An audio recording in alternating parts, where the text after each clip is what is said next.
Irmãos queridos, boa noite a todos. A graça do Senhor Jesus seja sobre sua vida. Muito bom estarmos aqui reunidos para nós cultuarmos o Cordeiro Santo de Deus. Quero convidar você para nós abrirmos as nossas Bíblias na segunda epístola de Paulo aos Coríntios. Nós temos estudado, exposto essa carta, e talvez esse texto que nós vamos ler, a partir do capítulo 5, versículo 11 ao 21, contenha alguns versículos que você possivelmente conheça muito bem. Segundo aos Coríntios, capítulo 5, versículos 11 até o versículo 21.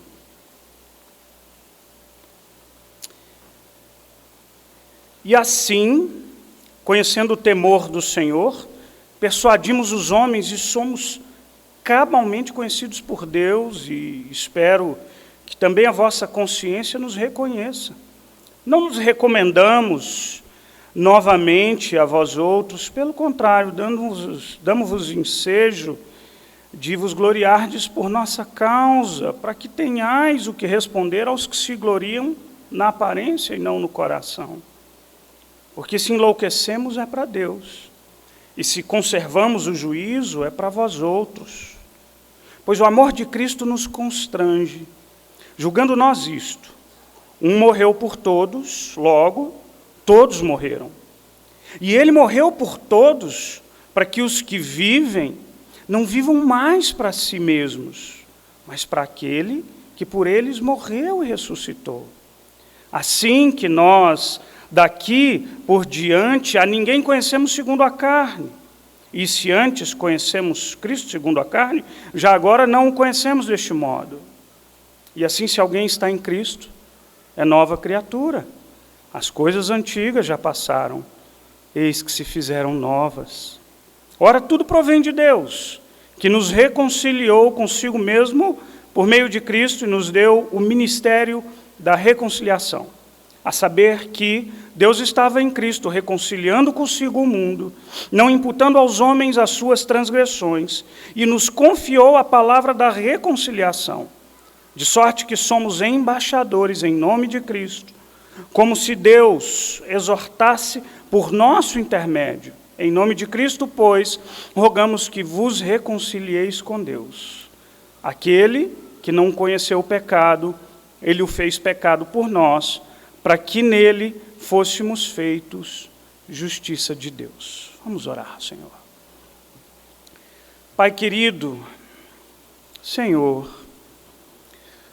nós estamos reunidos em Teu nome, nesse dia do Senhor, congregados aqui, na consciência de que temos tão somente um Deus, um só Senhor Jesus Cristo, hermanados pelo batismo, somos irmãos em Cristo Jesus, lavados e remidos pelo Teu sangue, reconhecidos de que o Senhor é o nosso Rei, e estamos aqui para Te adorar, oferecer a Ti o nosso culto. E nessa hora que nós abrimos a Tua palavra, que é linda, que é profunda, que é a palavra revelada de Deus, nós pedimos ao Senhor que o Senhor nos fale o coração. Nos fale o coração, Pai. O Senhor conhece a cada coração e dominicalmente cada vida que aqui adentra, com seus problemas, lutas, dores, cansaços, expectativas, tristezas, frustrações, esperanças, seja o que for, o Senhor nos conhece a todos. E o Senhor sabe aquilo que nós precisamos. Nós precisamos de Ti.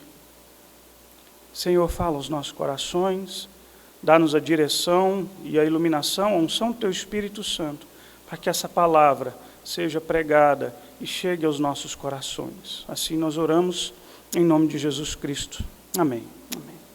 Irmãos, esse ano de 2021, um ano eu comentei isso de manhã aqui na igreja, um ano de algumas datas muito importantes e marcantes para a nossa família, uma delas que no mês de julho nós fizemos 20 anos de casados. Eu e Dani fizemos 20 anos de casado. Casamos em julho de 2001, ali na 2ª IPT, tem alguns irmãos que estão aqui e que foram testemunhas desse casório. Estavam lá. Bom, pensando nesses 20 anos de casados, você que é casado, não tenha nenhuma dúvida que no decorrer desse tempo a gente precisou, inúmeras vezes, lidar com nossas... eu estava procurando uma palavra melhor, mas eu vou falar brigas, as nossas brigas, não tem palavra melhor. E eu estava aqui pensando, puxa, deixa eu escolher uma de tantas que se passaram nesses 20 anos. Eu me lembro que, num Natal de, sei lá, uns 10 anos, tem bastante tempo, mas eu me lembro que no Natal, se você participou da classe de casais alguns anos atrás, você já ouviu contar essa história. Escuta ela aí de novo.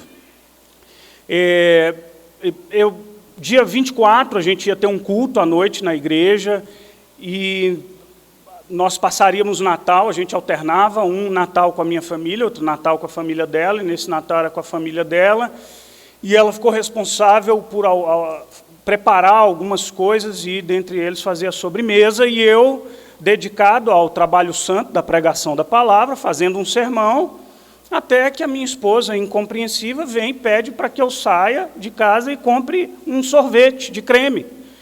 E eu pensei, puxa vida, mas que mulher incompreensiva, que eu fazendo sermão para pregar à noite, e falei com ela, não vou comprar sorvete, e essa mulher ficou virada no giraia, como dizem por aí, ficou muito brava comigo, e eu continuei ali o meu trabalho. Agora, o difícil de ser crente, irmãos, é que, ai, Jesus... Aí, daqui a pouco, vem aquela vozinha assim no seu coração, pisou na bola. Falei, ai. Se você é incompreensível, a mulher está correndo, fazendo a sobremesa, você tinha que comprar um sorvetinho, você não vai. Levanto eu, Dani, aí eu chamo de Dani, né? Aí não chama de amor nem de nada, eu chamo de Dani. O dia que eu chamar de Daniele, gente, aí o problema está feio. Mas chamei de Dani, ela já viu, falei, o que você precisa? Vai lá e compra sorvete de creme. Fui eu no mercado, cheguei, já estava bravo pela incompreensão dela, de ter me feito parar de fazer o sermão. Fui no mercado e estou lá procurando sorvete e penso, gente, sorvete de quê mesmo? Porque você sabe que o homem tem a audição muito seletiva, né? A mulher fala assim, amor, vai lá e compra sorvete e creme. Eu ouvi assim, amor, sorvete. Fui lá, falei, vixe, e agora, qual sorvete? Sorvete é sorvete, né? Aliás, napolitano é uma boa pedida, levei o napolitano. Rapaz, eu cheguei em casa, meu Deus, Senhor da glória. Mas não é possível, tudo que eu te pedi foi um pequeno favor para comprar um sorvetinho de creme. E eu pensei, deu-se outra briga. Sorvete é sorvete, napolitano é bom, mas não serve com a sobremesa, parará. Aí, gente, aí eu falei, não vou trocar também não. Enfiei o sorvete no congelador e voltei para a minha tarefa santa de preparar o sermão, e eis que de novo, você pisou na bola de novo. Você está errado de novo. E eu, nesse momento, assim, por um breve segundo, eu falei, gente, será que isso é a voz do inimigo? Não é possível. Corrige. Lá vai eu, pego o sorvete, vou de novo no mercado, levo a notinha, morrendo de vergonha. Falei, moça, troca o sorvete, você tem sorvete de creme? Tenho sorvete de creme, voltei. Agora pega essa história e entenda uma coisa. Houve uma falta, alguém errou, e eu estou contando, normalmente esses erros vêm de lá para cá, eu sou mais, mas desse dia fui eu. Alguém errou, Houve a reparação do erro, o sorvete foi comprado. Houve o reconhecimento da falta, o pedido de perdão. Houve a reconciliação das partes. Então, um marido muito perdoador, imediatamente já falei, agora me dá aqui um beijo. Não ganhei o beijo, viu, gente? Por que eu te contei essa história? Porque isso é o que descreve a dinâmica de uma reconciliação. Há uma falta, há a expiação dessa falta, essa falta ela é reparada e a relação é refeita. De lá para cá eu sou chamado de amor muitas outras vezes. De vez em quando sou chamado de Adriano. Aí é quando a coisa não está bem. Reconciliação. É isso que o texto está falando para nós. O apóstolo Paulo aborda como tema central, muito embora talvez você tenha percebido, que nos versículos 11 até o versículo 17 não tratem especificamente do tema da reconciliação. Mas deixa eu explicar para você os 3 primeiros versículos, versículo 11 a 13, que são versículos introdutórios aqui. É preciso que você se lembre que na semana passada, o texto que a gente leu, o apóstolo Paulo diz que todos nós vamos comparecer perante o tribunal de Cristo e a gente vai ser avaliado e vai prestar conta de tudo aquilo de bom e de mal que nós fizemos. E aí o apóstolo Paulo continua dizendo que reconhece o temor do Senhor. Ele sabe diante do Deus que ele está.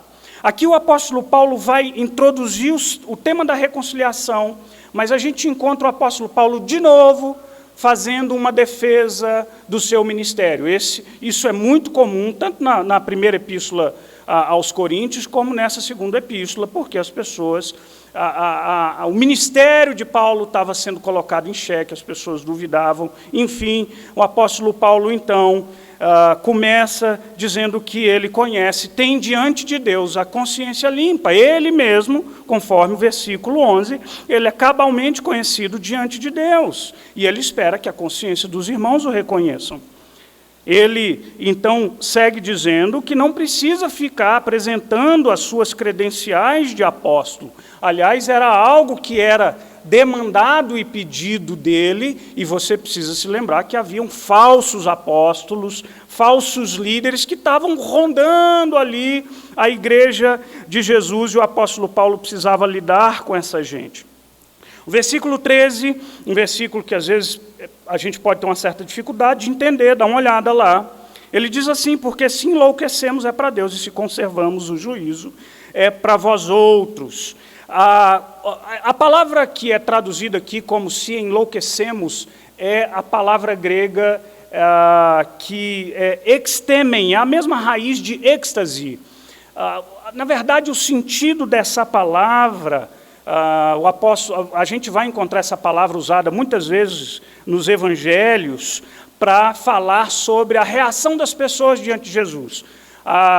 Estavam atônitos, admirados da pregação de Jesus. Talvez bem possível que este seja o sentido aqui. E o que Paulo está dizendo, o que ele está fazendo menção, é que seja na relação dele diante de Deus, nas suas experiências pessoais, atônito, maravilhado diante da presença de Deus, ou seja, na relação com os irmãos, ou seja, em adoração, ou seja, na relação com os irmãos, o trabalho dele é servir a esses irmãos, ele se dedica para esse ministério. A explicação da minha Bíblia aqui, a Bíblia de estudo que eu tenho, a Bíblia de Genebra, diz assim, a questão do apóstolo era clara, fosse ocupado em adoração pessoal a Deus, ou com o ministério da igreja, Paulo vivia para os outros e trabalhava em favor dos irmãos. Depois de defender o ministério apostólico, agora sim, o apóstolo Paulo, a partir do versículo 14, passa a entregar a sua mensagem, cujo tema central será a reconciliação. Já disse que, embora a palavra reconciliação, ela vai aparecer só a partir do versículo 18, ela é repetida 5 vezes, entre o versículo 18 até o versículo 21. É muito importante que a gente entenda o que é reconciliação. Porque o termo reconciliação, que é muito usado, esse é um conceito bem paulino, a gente precisa entender, porque é de suma importância para nós entendermos a obra de salvação de Jesus Cristo nas nossas vidas. E eu quero tentar aqui destrinchar e olhar para diversos aspectos da reconciliação que o texto nos ensina. O primeiro deles é o pré-requisito da reconciliação. Olha comigo, eu vou lá para o versículo 19 e vou ler o versículo 21 também. Versículo 19, a saber que Deus estava em Cristo reconciliando consigo o mundo, e preste atenção, a Bíblia diz, não imputando aos homens as suas transgressões, diz a palavra do Senhor. Versículo 21, um texto muito conhecido nosso, diz assim, aquele que não conheceu pecado, ele o fez pecado por nós, para que nele fôssemos feito justiça de Deus. Bom, embora a ênfase seja na reconciliação, a gente já vai chegar lá, eu quero falar um pouquinho desse pré-requisito da reconciliação. O conceito de reconciliação está intimamente atrelado ao conceito de justificação, e que é um outro tema muito importante da gente entender. Por quê? Porque só pode haver reconciliação se houver antes a justificação. Em outras palavras, eu poderia dizer que é a justificação que possibilita a reconciliação. Sem justificação, não pode haver reconciliação. Deixa eu trazer para você uma definição de justificação que a gente encontra no dicionário. Justificar é ato de provar, demonstrar ou reconhecer a inocência de alguém, inocentar-se de culpa imputada, provar em juízo o direito de ser reconhecido. Eu acho que essa definição se aplica muito bem ao que Paulo quer dizer. Essa é um termo de um contexto jurídico. Olha, um dicionário das cartas paulinas define de uma forma simples: justificação resulta do ato de Deus, através do qual o indivíduo é declarado justo diante do próprio Deus. Vamos entender qual é a relação entre justificação e reconciliação. A gente precisa entender, irmãos, que Deus é santo. Quer dizer que Deus não tem nenhuma imperfeição em si. Ele é perfeito. Tudo que há em Deus é justo, é reto, é bom. O apóstolo Paulo descreve a vontade de Deus como sendo boa, perfeita e agradável. Sendo Deus absolutamente santo, perfeito em tudo que Ele é, em contrapartida, eu e você somos pecadores. Todos nós, sem exceção. E os nossos pecados ofendem a Deus. E aqui eu preciso chamar a sua atenção, e vira e mexe eu trago esse tema aqui. A gente vive em um tempo que não lida muito bem com o fato de que eu e você somos pecadores. Porque não há mais valores morais absolutos. O conceito de certo e errado se desfacelou, se desfez. Então, em uma conversa possivelmente com um amigo, a verdade, o valor moral deixou de ser algo objetivo. E as pessoas dizem, você faz o que você quer, eu faço o que eu quero. Quem é que pode definir o que é certo ou errado? E por isso, afirmar que eu e você somos pecadores, para algumas pessoas, é extremamente ofensivo. Ou talvez seja, de alguma forma, minimizado o fato de você dizer, eu não sou tão ruim assim. O que é comprar um sorvetinho de napolitano em lugar de um sorvetinho de creme, né?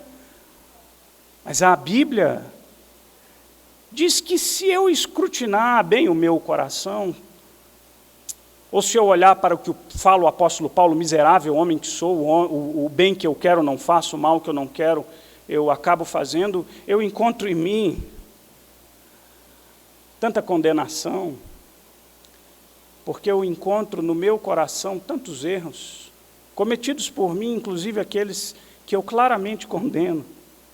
E por melhor que eu e você sejamos, por mais virtuosas que sejam as nossas vidas, Eu e você somos pecadores. E agora presta atenção, o padrão é Deus. Porque se às vezes o padrão é o seu vizinho, o seu cônjuge, ou quem quer que o seja, talvez você olhando para ele, você diz, até que eu não sou tão mal assim. Mas quando você se depara diante da face de um Deus que é santo, talvez você tenha, no mínimo, um pouco da reação que Isaías teve diante da face do Senhor. Santo, santo, santo, ai de mim. Irmãos, sendo Deus santo e nós pecadores, os nossos pecados ofendem a Deus e nos afastam de Deus. É o meu pecado e o seu pecado que nos afasta dessa relação com Deus. Então, Cristo, para que haja reconciliação, tem um problema que precisa ser resolvido. Sabe qual é esse problema? É o pecado.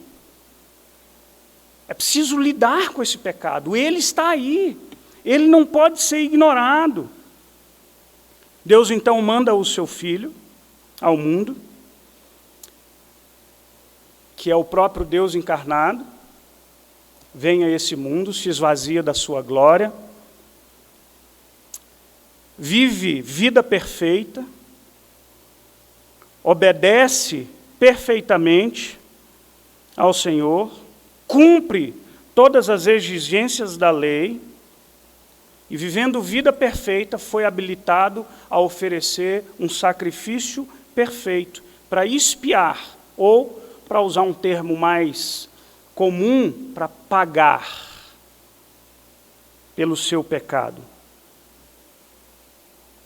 E aí então, o Cordeiro Santo de Deus, que tira o pecado do mundo, sem ter pecado nenhum, toda a ira de Deus contra todos os nossos pecados, ela é derramada sobre aquele que foi perfeito. E então Jesus Cristo, sendo perfeito e merecendo, sendo ele justo e merecendo todos os benefícios de Deus, Deus coloca sobre os ombros do seu Filho as consequências dos nossos pecados e dá a nós aquilo que só Jesus merecia. A justiça de Cristo é imputada a nós, ou seja, é dada a nós enquanto o castigo dos nossos pecados são depositados em Cristo. Agora você, justificado, é levado à presença de Deus, porque você foi declarado justo pelo sangue do Cordeiro Jesus Cristo de Nazaré. Mas e os seus pecados? Quando Deus olha para mim e para você, Ele o faz através da obra de Cristo. É por isso que Ele é o nosso mediador. Só Ele pode fazer isso por nós. A justificação ela é descrita por John Stott no livro A Cruz de Cristo da seguinte forma: a essência do pecado é o ser humano colocando-se no lugar de Deus, enquanto a essência da salvação é Deus colocando-se em nosso lugar. Nós nos colocamos no lugar que somente Deus merece estar, enquanto Deus se coloca no lugar onde nós merecemos estar. E é isso que o apóstolo Paulo está falando, quando no versículo 19, ele diz que Deus estava em Cristo reconciliando o mundo, não imputando aos homens as suas transgressões. Portanto, no tribunal de Deus, as suas transgressões não serão cobradas de você, porque já foram cobradas por Cristo Jesus. Perdão, já foram cobradas em Jesus. O preço já foi pago. Eu gosto, já mencionei aqui, em Colossenses, o apóstolo Paulo diz que o escrito de dívida, quando a gente erra, há uma conta a pagar. Há uma dívida. Aliás, é assim que o Evangelho de Mateus usa, por exemplo, o termo dívida como sinônimo de pecado. E a Bíblia diz, então, que as dívidas que pesavam contra nós, sabe aquele boleto desse tamanho que você tem em sua casa? Você tem que pagar aquela promissória que você assinou. A Bíblia diz que Jesus pegou aquele boleto gigante, aquele boleto não, gente, como chama aquilo? Aquele carnê. Rafa, você está mais velho que eu, porque ninguém mais sabe o que é um carnê. Pega aquele carnê e ele rasga.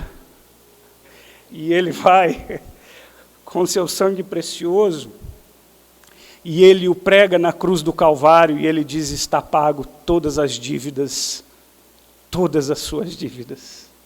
Você não deve mais nada, porque Jesus já pagou tudo por você.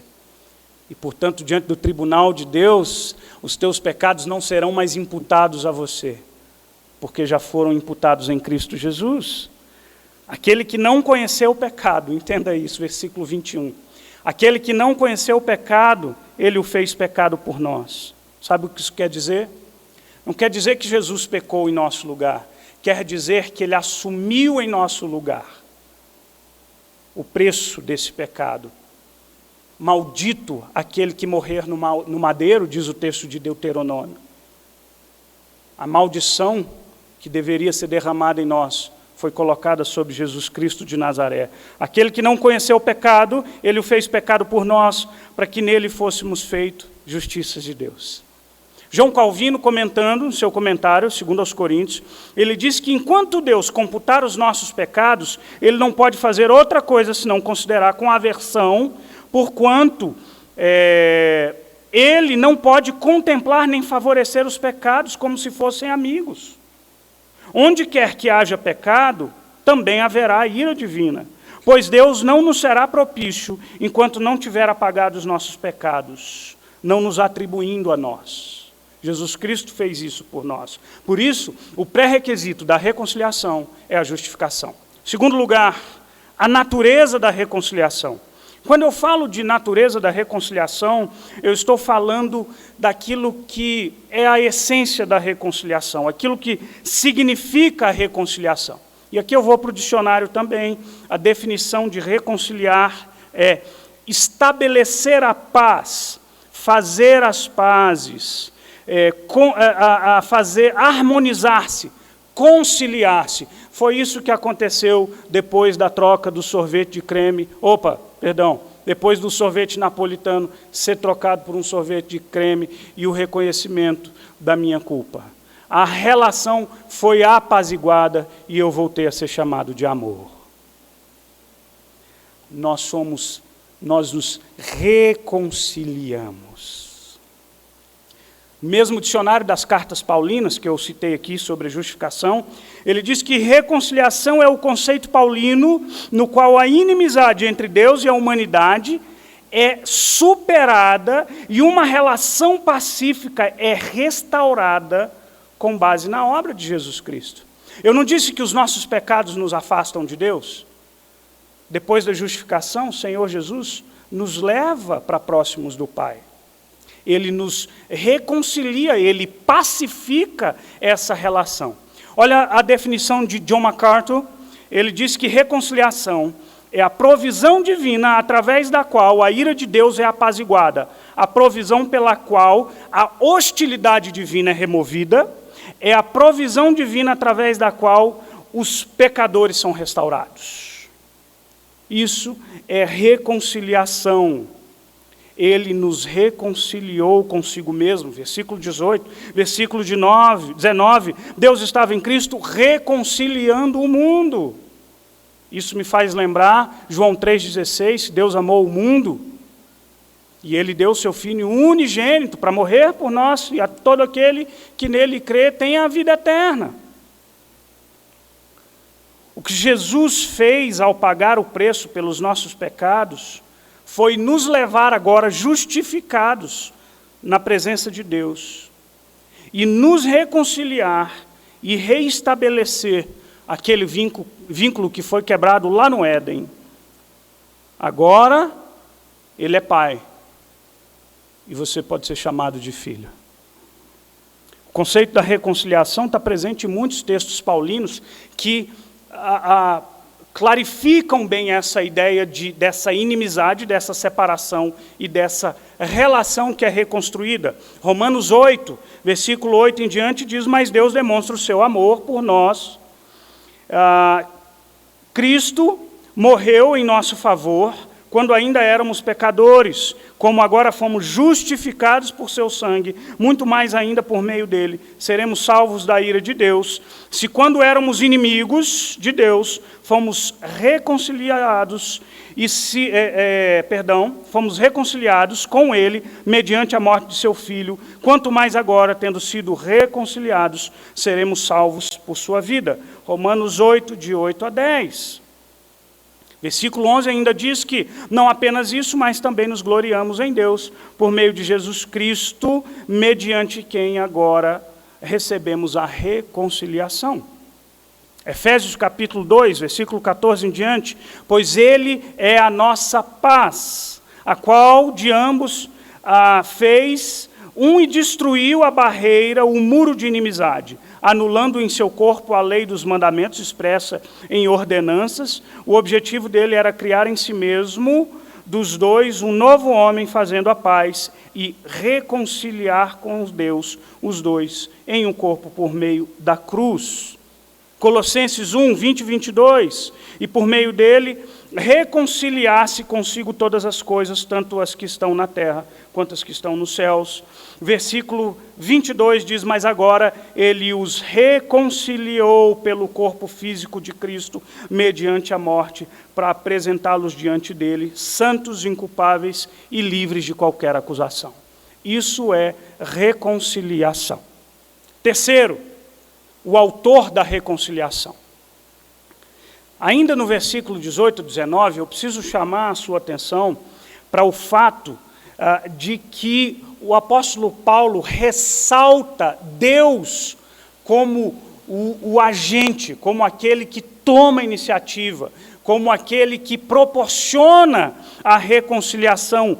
Versículo 18, ora, tudo provém de Deus, que nos reconciliou. Quem fez isso foi Deus. O versículo 19, a saber que Deus estava em Cristo reconciliando consigo o mundo. Deus é o autor dessa reconciliação. Perceba que Deus é aquele que possibilita a nossa reconciliação. E eu quero chamar a sua atenção para dois aspectos importantes aqui, dentro dessa afirmação. O primeiro deles é que essa reconciliação, ela é motivada pelo amor e misericórdia de Deus para com pecadores. Gente, nós temos um Deus que é misericordioso e que salva pecadores e que ama exercer misericórdia. Quando nós falamos sobre a justificação e a necessidade de que da morte expiatória de Jesus, quando a gente se lembra da crueldade, da maldade, da perversidade que repousou sobre o corpo de Cristo que nós cantamos aqui, do crucificado, do humilhado, do maltratado. Algumas pessoas se perguntam, Deus não é amor? Por que ele então só não perdoa? É verdade, Deus é amor. Mas o nosso conceito de amor é um conceito extremamente distorcido. O nosso conceito de amor está muito mais vinculado à conveniência, à concordância, ou ausência de correção e de confrontação. Deus é amor, mas você não pode esquecer que, embora eu e você sejamos coerentes, a gente fala uma coisa, pratica outra, Deus não é. Esse mesmo Deus que é amor também é absolutamente santo e absolutamente justo. E sendo santo, os nossos pecados o ofendem. Sendo justo, os nossos pecados precisam ser punidos. Mas sendo amoroso, Ele mesmo possibilitou os meios para a nossa reconciliação. E o Deus que pune pecados decidiu não depositar sobre mim, sobre você, um peso que nós não suportaríamos. Então ele depositou sobre os ombros do seu próprio filho. Portanto, é na cruz do Calvário onde a justiça de Deus se abraça ao amor de Deus. Ele é santo e ele é justo. Enviou o seu próprio filho, que sendo Deus se fez servo, que sendo rei se fez escravo,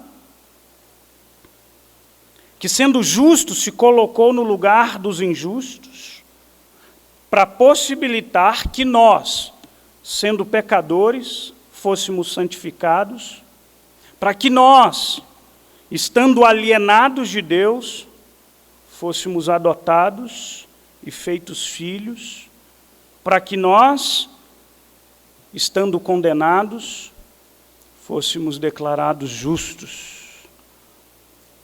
Sabe por que a nossa reconciliação é possível? Porque Deus é misericordioso com pecadores.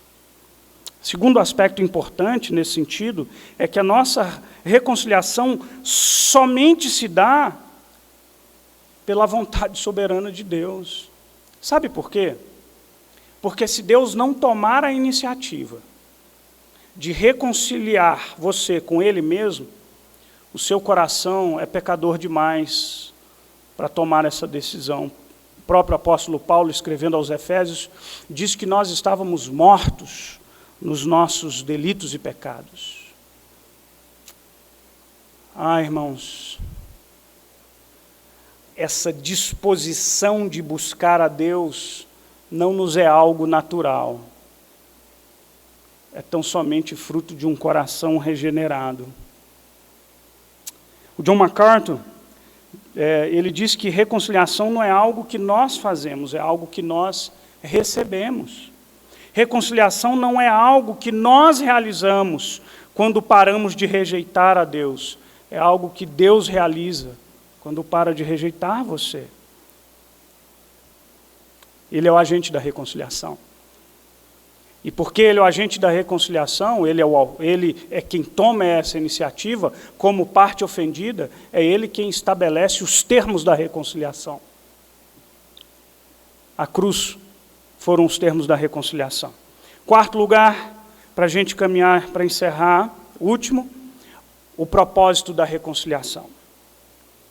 Ok, talvez você pense assim, ok, eu entendo então que o resultado imediato da reconciliação é que nessa relação com Deus, eu sou salvo, eu sou liberto da ira, eu sou adotado por Deus, ganhando filiação. Sim, é verdade. Mas ok, e agora, você reconciliado com Deus? O que Deus espera de você como filho dele? Já parou para pensar? A Bíblia e o apóstolo Paulo esclarece aqui algumas questões. E eu estou falando do propósito da reconciliação. Olha o que Deus espera de filhos reconciliados. Primeiro, que nós sejamos ministros da reconciliação. Novamente, olha o versículo 18.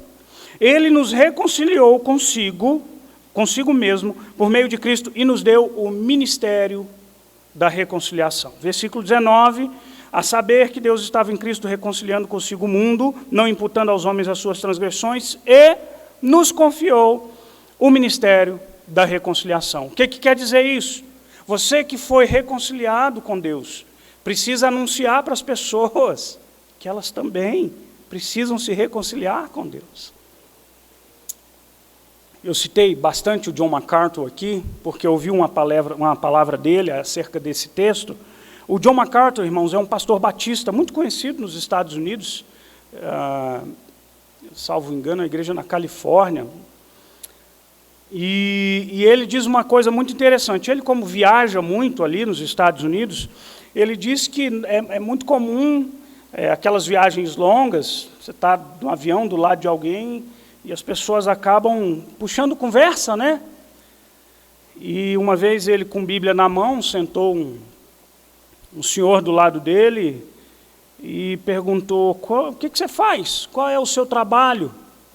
Ele disse: o meu trabalho é ensinar a pecadores como se reconciliar com Deus. Aí disse que o cara olhou para ele, ficou calado, saiu do banco, foi lá para trás do avião.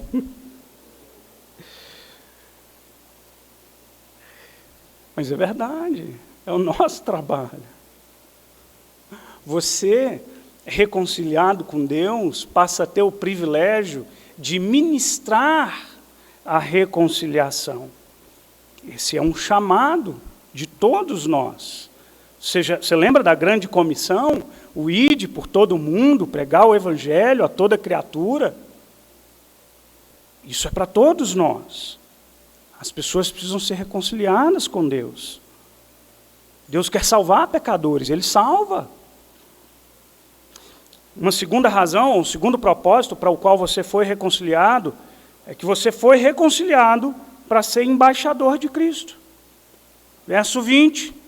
De sorte que somos embaixadores em nome de Cristo, como se Deus exortasse por nosso intermédio. Você lembra, essa imagem é uma imagem bem familiar para nós. O que faz o embaixador? Ora, o embaixador, eu diria de uma forma simples, e me perdoe se não for muito preciso aqui na minha definição, mas é alguém que representa o seu país em um país estrangeiro. E é interessante que o embaixador fala em nome do seu país.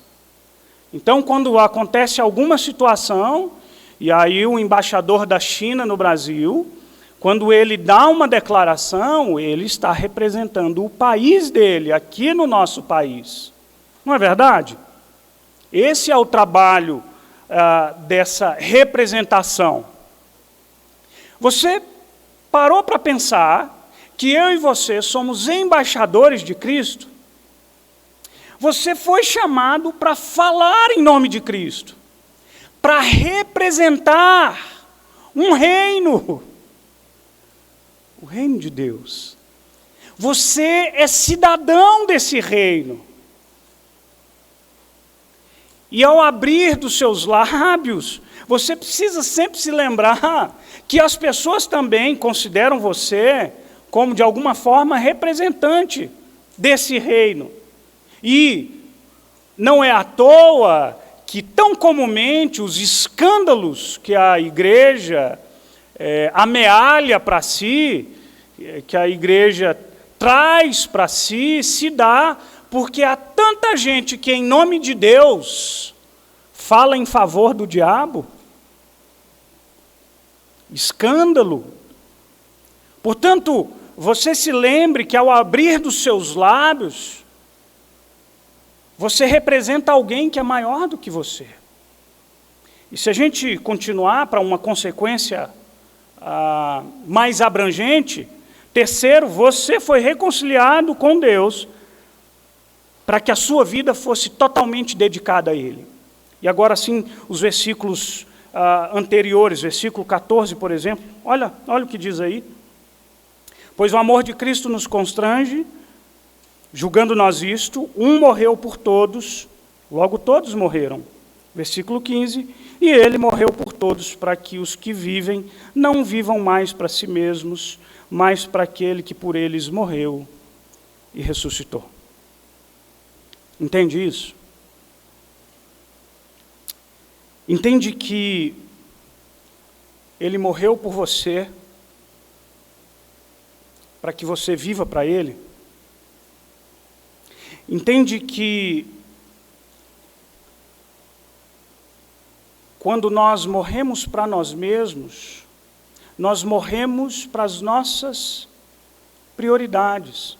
A nossa vida, ela é reconstruída de tal forma que tudo,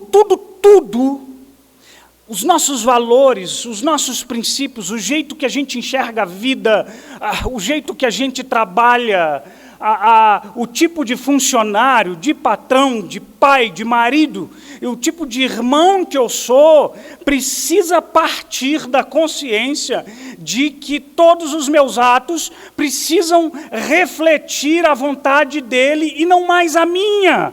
Porque ele morreu por mim para que a minha vontade, para mim mesmo, morra.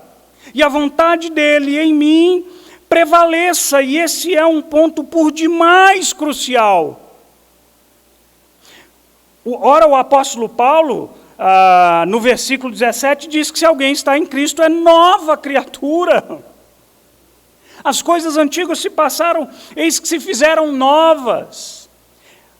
Em Cristo Jesus é uma vida nova, outra perspectiva, outros valores, outros princípios. Irmão querido, não me entenda mal, e eu não estou dizendo aqui que isso é fácil, não é. É desafiador, a gente precisa se policiar, porque muitas vezes o nosso desejo, a nossa carne, a nossa vontade, sabe, vai querer nos levar para outro lado. Vocês lembram quando eu contei para vocês aqui, isso, acho que um ano atrás, nem me lembro mais, não, um ano atrás era a pandemia, Jesus amado. Antes disso, quando eu levei as meninas para a escola, estacionei no carro, o cara abriu, eu abri a porta do meu carro e bateu na porta do carro uma caminhonete que estacionou do meu lado. E aí o cara desceu, e eu ainda dentro do carro, eu só via a boquinha do rapaz mexendo assim com muita intensidade, ele gritando comigo. E aí eu desci do carro, irmãos, o velho homem mexeu aqui dentro. E eu já falei para vocês, eu estou voltando da recuperação do joelho, mas eu sou praticante de Muay Thai. O pessoal fala, você faz Muay Thai? Eu falei, só lá eu posso bater no coleguinha. Mas lá eu apanho do coleguinha também. Aí eu olhei para... Eu também não sou bobo não, tá, irmãos? Eu olhei o tamanho do cara. Eu falei, esse cara aí eu dou conta. O cara gritando comigo, bicho. E o meu coração se fechou. Falei, ele vai calar a boca agora. Lembrei dos meus heróis da adolescência e infância.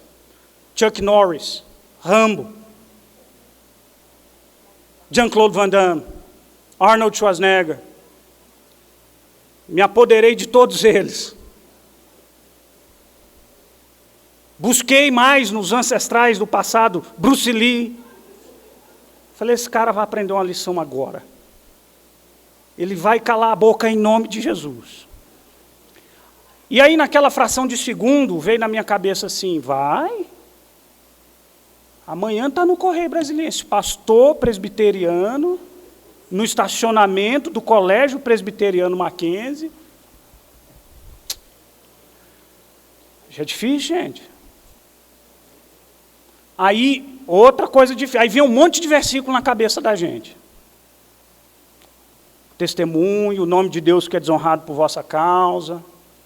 Se der numa face, vira outra. Eu falei, Senhor, ele só brigou comigo, eu estou querendo dar nas duas faces dele. Aí eu respirei fundo, olhei para ele e falei assim, desculpa. Aí ele calou a boca. Olha, capeta, né? Aí eu voltei para o carro, respirei fundo. Falei, gente do céu. Aí o diabo de novo, e eu falei assim, rapaz, eu fui crente demais aqui. Não. Pense que é um exemplo muito simplinho de como às vezes a gente tem que dizer assim para o coração da gente, se aguenta aí, porque você já morreu, tá? Tem uma vontade, e olha, porque se eu fizesse aquilo, não era o meu nome que eu ia macular, era um nome muito maior do que o meu. Não era o meu nome que ia ser manchado, seja no jornal do Colégio Mackenzie, seja no Correio Brasiliense ou no Metrópole. Era o nome de quem eu represento. Ele é pastor, ele representa um rei. E eu não quero manchar o nome desse rei. Já manchei tantas. Ele morreu por você, para você viver para ele. E aqui eu termino fazendo esse apelo a você. Você é reconciliado com Deus, você foi reconciliado com Deus pela obra de Jesus Cristo. É desafiador, extremamente desafiador. E às vezes é até assustador, sabe por quê? porque Jesus está pedindo para você entregar nas mãos dele tudo que você tem. A gente diz assim, mas tudo mesmo? Tudo mesmo. Mas eu quero garantir para você que não há nada mais libertador, porque só encontra a vida quem perdê-la nas mãos de Cristo. E todo aquele que quiser conduzir a própria vida, perdê-la, assim diz a palavra do Senhor. E quando a gente deixa de querer, de controlar as nossas vidas, e quando a gente deposita tudo nos ombros de Cristo Jesus, ainda que situações como essa tenham que ser cortadas na carne e o domínio próprio precisa operar em nossos corações. Entender que a gente está entregue nas mãos de um Deus que é soberano. A nossa vida passa a viver em uma atmosfera diferente, de paz. Onde nem a tragédia, nem a maior dor, nem a maior frustração podem tirar a gente a alegria de viver e a paz que Cristo dá em nossos corações, a paz libertadora daqueles que foram reconciliados com Deus, que são filhos do Pai e que vivem para Ele. E se você, olhando para a sua vida, talvez entenda que não foi reconciliado, ore ao Senhor, Ele é Pai amoroso. Talvez seja a voz do Espírito Santo chamando você, dizendo, hoje é o dia da gente fazer as pazes. Hoje é o dia de você ser adotado. Hoje é o dia de morrer um condenado e nascer um filho de Deus. Louvado seja o Senhor por sua obra na cruz do Calvário. A gente pode cantar aquela música de novo? Então a gente vai cantar de novo, antes da gente encerrar, aquela canção que nós cantamos aqui, de Isaías 53. Hoje, que bênção, a gente cantou muito sobre o Cristo crucificado, a nossa reconciliação. Eu queria, você pode se colocar em pé, para nós cantarmos juntos, louvarmos ao Senhor.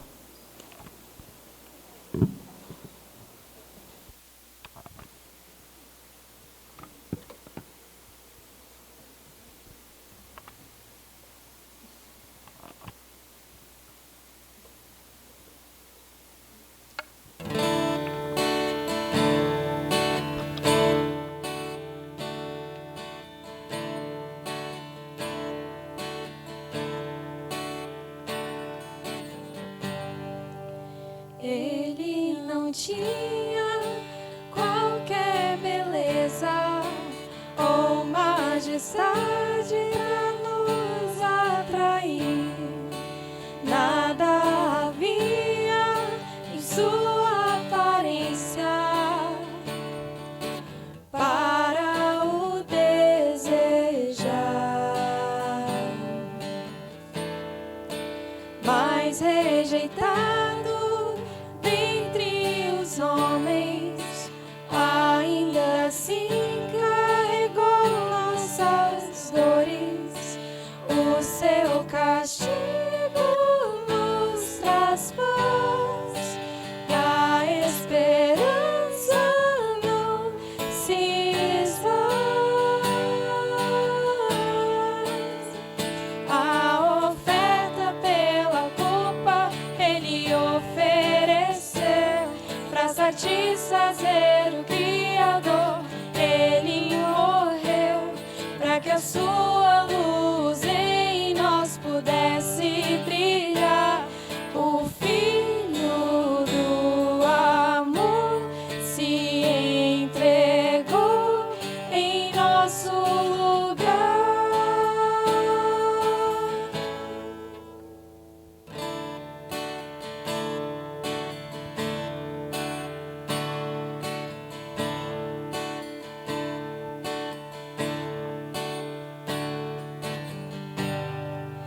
Mas rejeitado dentre os homens, ainda assim carregou nossas dores.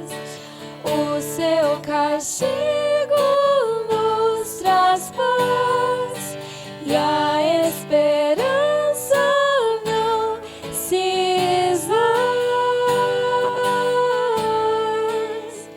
A oferta pela culpa Ele ofereceu para satisfazer o Criador. Ele morreu para que a sua luz em nós pudesse brilhar. O Filho do amor se entregou em nosso lugar. És o Cordeiro que pelos nossos pecados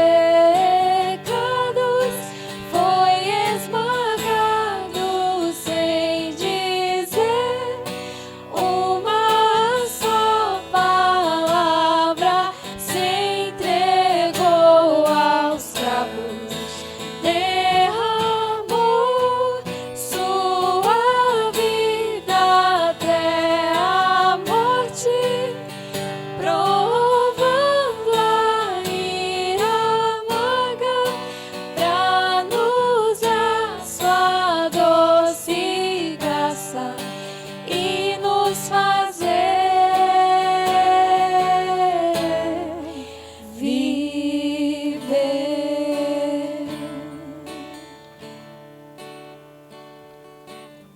Senhor Jesus, quanta dor na cruz do Calvário, quanta maldade, quanto flagelo.